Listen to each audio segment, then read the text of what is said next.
Alright, Damien here again. I'm trying to get a better image and work with the lighting in my room, which is totally horrible actually. This video I want to make, it's going to be a little heavy because there's a lot of stuff to cover, and we are in a time where change is apparent, self-evident, and that's more or less the reason why I'm making this video again right now. So a few things I want to say. The first one is that no matter what society considers normal, it's dysfunctional. All right, that's just true. I mean, everything we have, the financial system, the banking system, the money, or the business models that the corporate conglomerates use to build their empire is bullshit. It really is. It has nothing to do with human evolution whatsoever, right? I mean, the moment we made corporate interest a persona, we lost the ability to discern between actual biological human and human in terms of an idea, right? But that doesn't matter. That's actually not what I'm going to talk about. It ties in, and that's the only reason why I mentioned it. So this video is going to mostly be about me as an Indigo adult and how I live my life. What I do, I've kind of just talked about stuff. I haven't really gone into what I do and how I live and things like that. So I'm going to do so because I haven't seen any videos actually about Indigo adults and what they do and how they live their life. It's just usually stuff to talk about and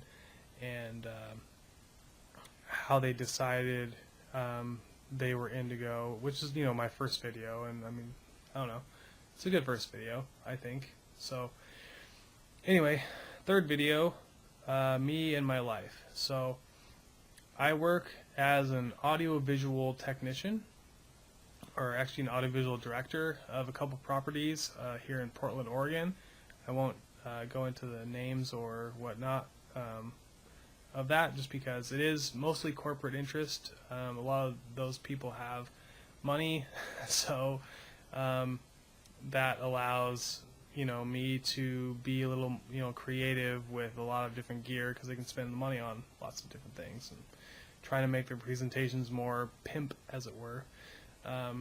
And being a system buster as I am, I always thought that being in the job that I was, it was great because it allowed me to I can make or break someone's presentation.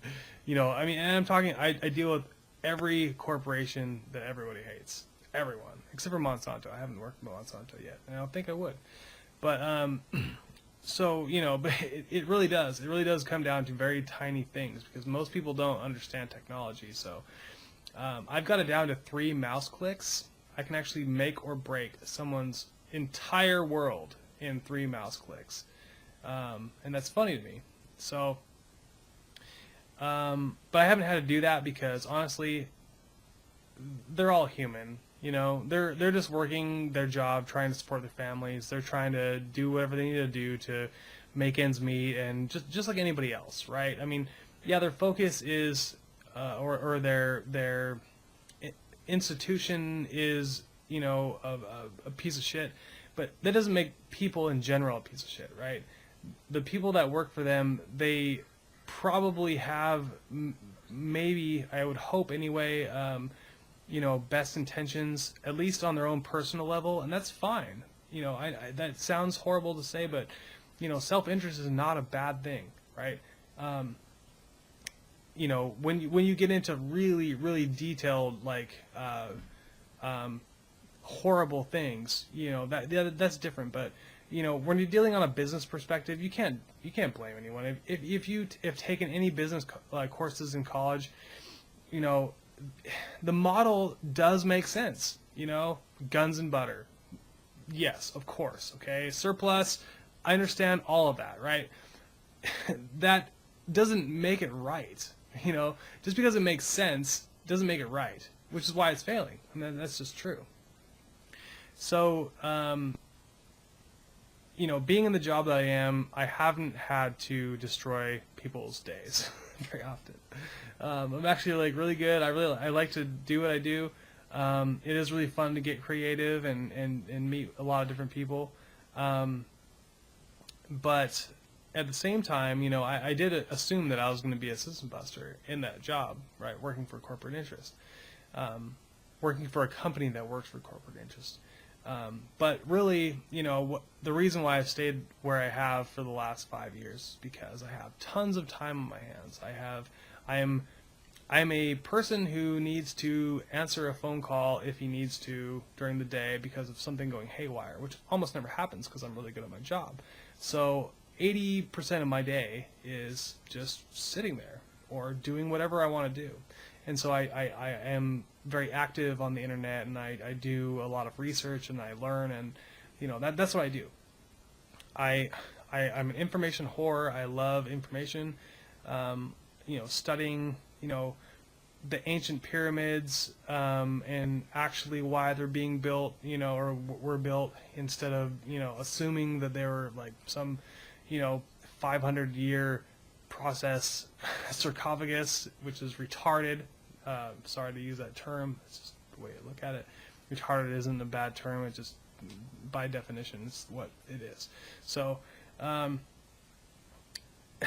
you know, I am blessed with the opportunity to be able to learn and spend most of my time learning, right? So I've done that for a long time now, and so I've been able to pass on my information. But then, you know, that's just my work day, right? So 20% of my work day is working, and then 80% is fucking off with information, right? So my other time, in the last 13 years, right? So I work with music. I'm a DJ. I have been for 13 years. I've been producing music or attempting to produce music for close to 5 or 6 years. I haven't had as much informational drive or inspirational drive as I would like, but you know, who cares, right? Time is time, and that's just what matters. So, but you know, my basis, my infrastructure or lily pad of spiritual development actually occurred in the electronic music rave scene, right?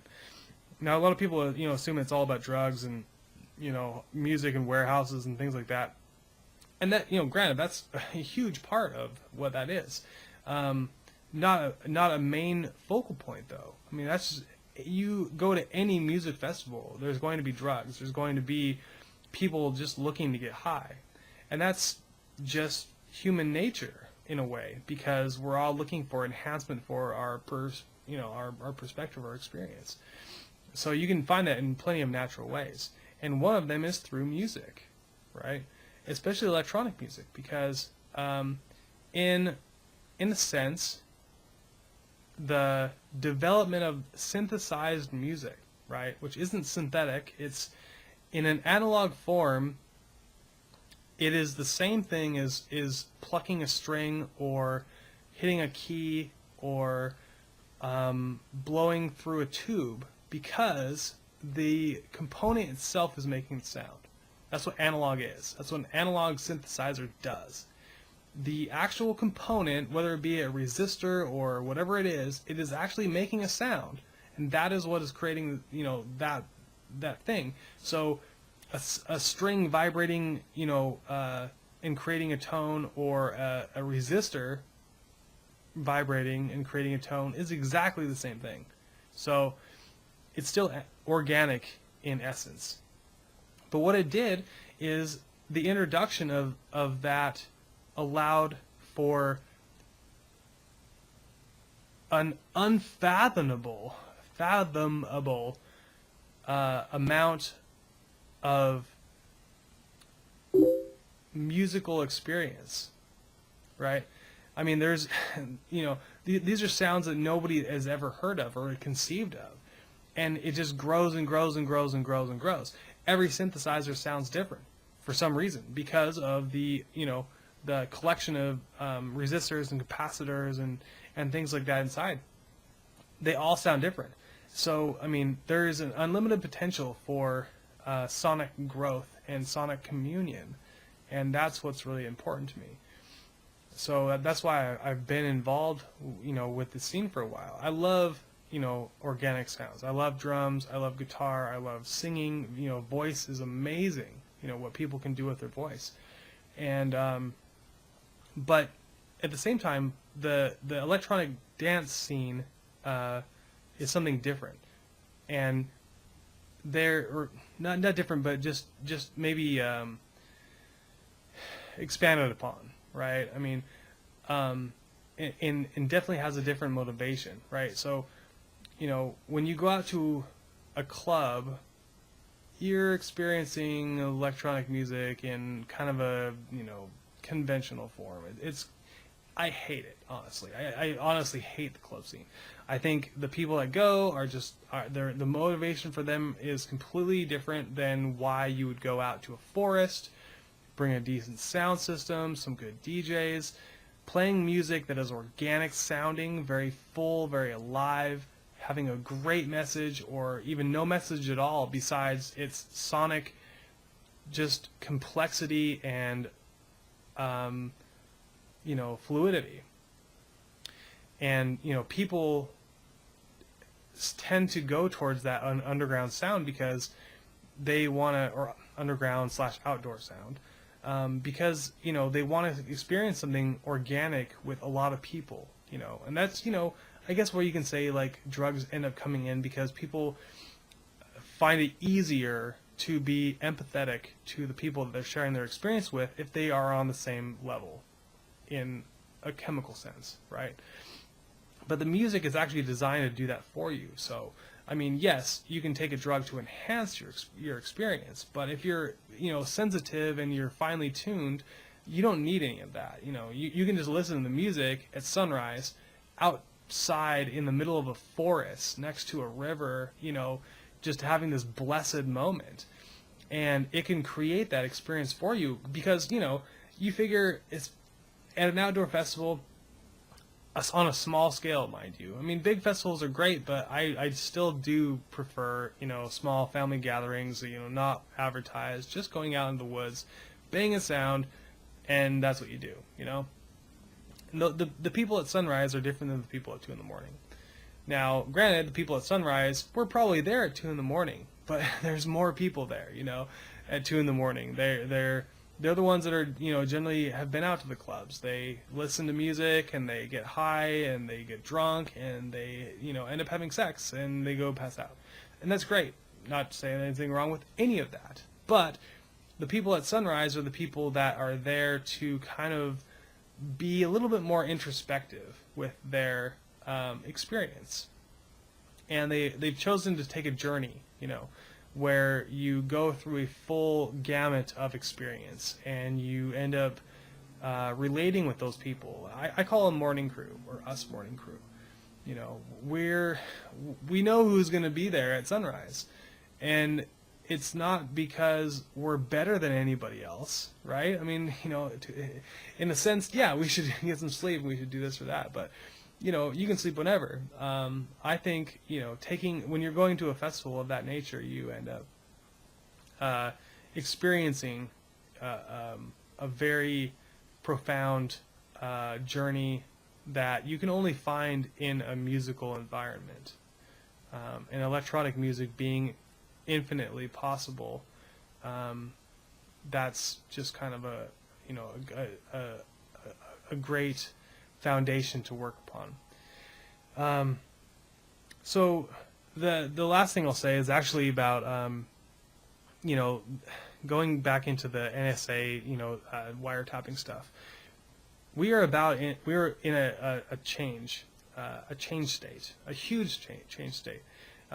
We can define it with 2012, or this is going to happen, or that's going to happen, or this planet's coming, or there's going to be an earthquake, and, everyone's, this percentage of people are going to die, or this percentage of people are, or you can look at it as or, you can look at it in the Christian term of like the rapture, right? Of a bunch of people who have been judged correctly or judged, as being pure are going to ascend to heaven, and everyone else is going to perish.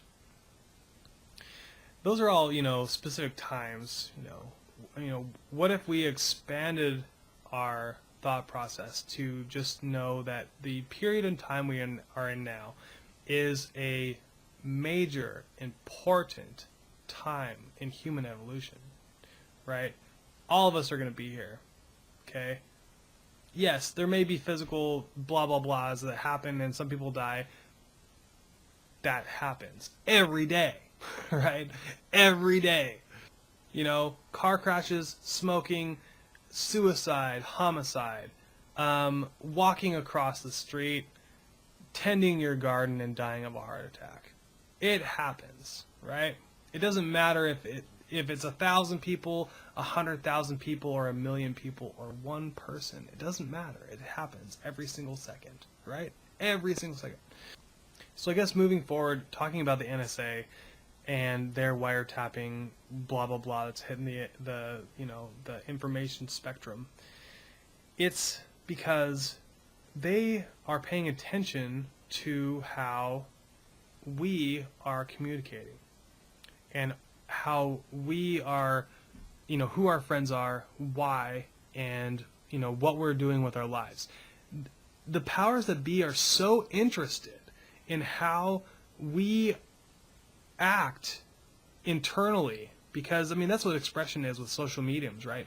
We feel safe in that environment because we know we're speaking to one other person, or we're perhaps sharing on Facebook with a group of friends, but it's still very close knit. We're not standing out on a street corner and going blah blah blah, I feel this or I feel that. We feel safe in our network of close knit friends, or a one person exchange. So that's why they're interested. And they're not interested in the data crunchers and the pencil pushers in the world. They're interested in us, right? They're interested in us because they don't understand how to tap into our social perspective, okay? They can advertise to, what people call sheeple. I actually hate that word, but people that define their lives by their work or their social status or their money or their housing district. It doesn't matter. None of that shit matters. You know that. So they're interested in us. They want to know what makes us tick. Why are we thinking the way we are? Why are we going out into the middle of the desert to go to Burning Man, right? With 50,000 other people in literally a wasteland. It's a dry lake bed. There's nothing there. There's no plant life. There's no animal life. There is no infrastructure in place. We go out there. They spend a month setting up the infrastructure, and we spend a week without garbage cans, without corporate interest. There's nothing to buy. There's nothing to sell. You can get coffee, I think, right? Everything else is, free besides of your ticket price. And there's no labels anywhere. And everyone is perfectly fine. And we have a great, what people would consider maybe a model of utopia. Because we're doing it in a place that is the least sustainable place on the planet, right? But yet, so you take that infrastructure and you put it into a model, inside of a forest that, or a very fertile land that has a water source and a farmland space and things like that, easily could sustain ourselves, right? So it is a good model for the future. If you read the book Ishmael, he more or less talks about the need to move back into a communal societal living, right? But yet, the corporate powers that be side are trying to force us into these big city, metropolitan areas, because it's easier to control people once you have them on the grid and you know exactly where they're going to be. It's like how computing started, right? They wanted to find out how to compute a particular, problem or, equation, right? So they built a particular computer to be able to solve that equation. And then, the equations got more complex and the solutions got more complex. So they had to build, more powerful computers. And then people started to develop software for those computers, that got into, like social models where they can compute, okay, well, this virus is going to hit the population and it's going to, based on all the data we have and everything, within our collective of, just data on everyone, they're able to find out, the mortality rate of a particular virus, or, if this happens in, like a rebellion or something of that nature, this is what's going to happen. So based on that, software, then even bigger supercomputers were made, right? Even faster computers to be able to handle those models. And so that's where we've come to is that, the powers that be are trying to really find out what the heck is going on between us, because it's really easy to compute a bunch of people just kind of living like an ant lifestyle, like following the trail, pushing their pencils and crunching their numbers how they're supposed to, because that's how the system's designed. Well, what about all the people that aren't doing that? I mean, and in essence, human nature, the numbers are always going to get infinitely smaller or infinitely bigger. The pencils are going to become, larger and smaller and pop in and out of existence, right? I mean, that's just how it is going. So there's no way to compute that data, right? So they've created this monitoring system because that's how they feel that they can figure out, what we're thinking. But that's not going to happen, because the only real way to find out what's in our heads is to walk up and ask us, to have a personal interaction. Because what they're missing is energy exchange. They're missing, communion with another person, empathy, compassion, having those actual real human experiences that can't be expressed in data form, right? That's what's really happening right now, is we have come to a crescendo of human experience. And I'm not saying that means that the song is over, right? What I'm saying is that we are most likely in the most important time that humans have ever experienced, at least on this planet.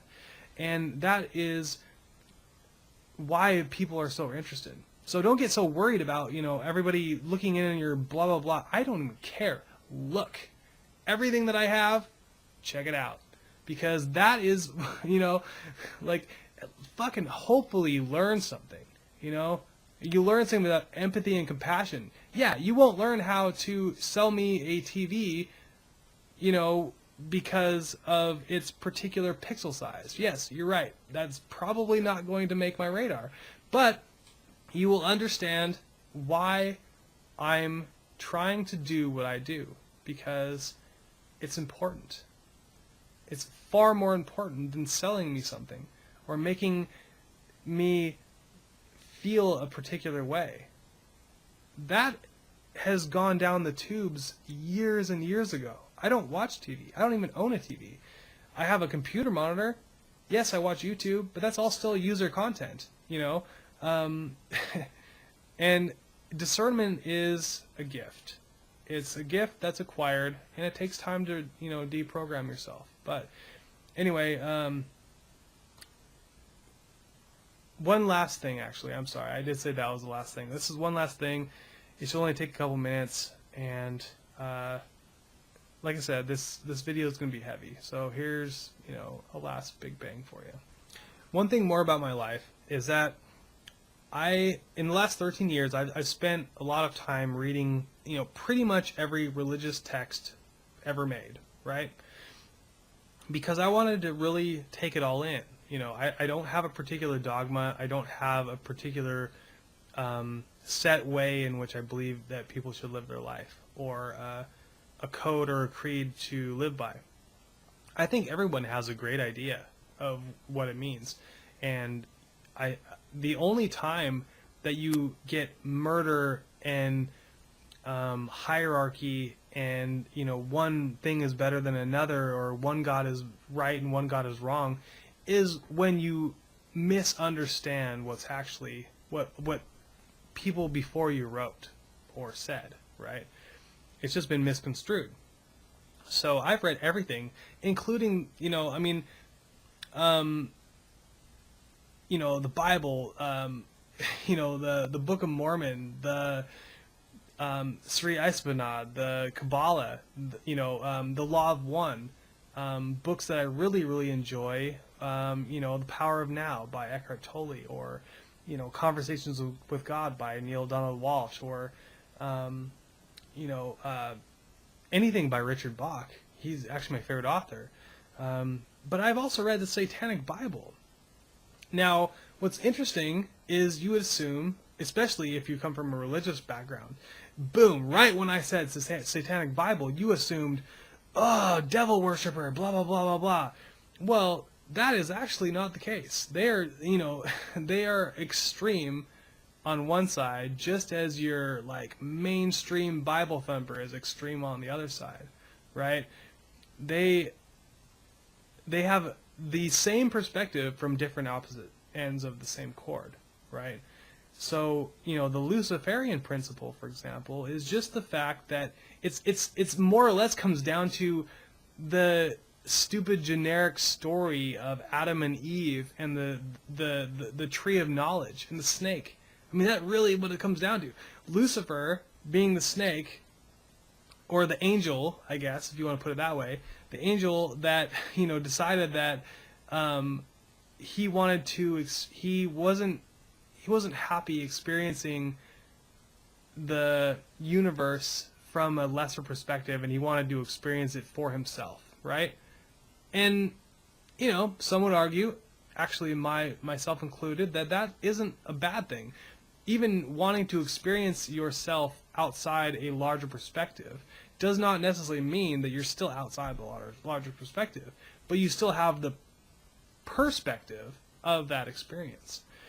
But it comes down to just understanding that knowledge isn't bad. That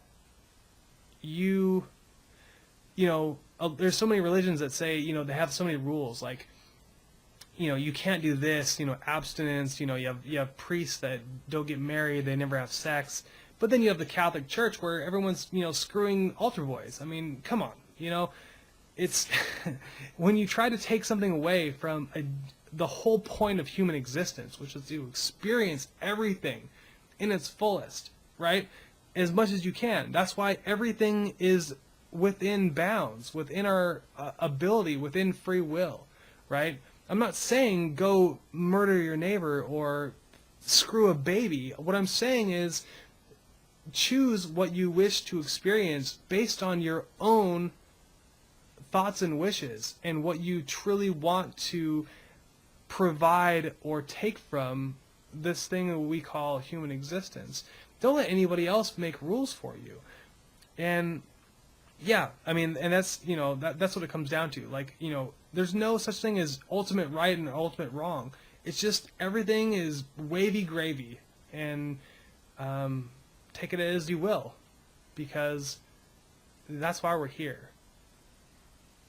That's why experience itself is here, is to experience the wavy gravy. All right, have a good day, guys.